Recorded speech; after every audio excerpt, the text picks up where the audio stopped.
Di Sawit. Okey, kami berada di Sawit campsite ni. Hari ni kami nak cuba memancing lah. Tapi kami tak ambil campsite lah, kami ambil chalet saja. Kawasan pun cantik. Sungai bapak laju bawah tu je. Okey, ni chalet nombor 3, nombor 4. Yang ni nombor 1, nombor 2. Kami bilik nombor 1. Okey, kereta parking dengan selesa sini. Ini bilik nombor 1. Mari kita tengok bahagian depan bilik. Tu sana tu air. Air sungai bawah ni. Turun tangga saja.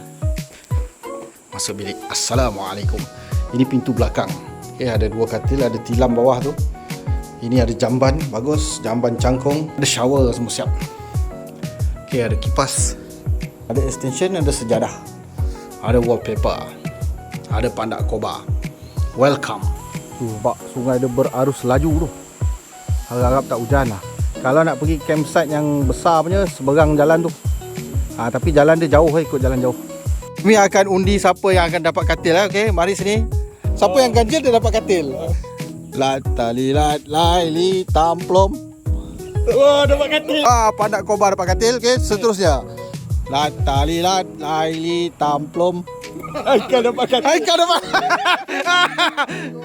Ini 2 orang tak dapat katil, dapat tilam saja. Bagus. Ayolah. Kita bersiap sedia untuk pergi memancing. Okey, jomlah kita pergi. Jalan nak turun pun tak tahu dekat belah mana ni. Main mancing. Hui, bismillah.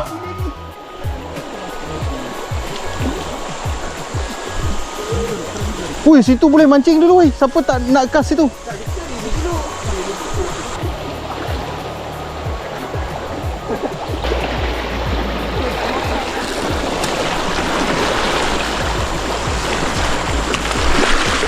Semua berjalan lancar Hui, besar sungai dah. Hui, tu lubuk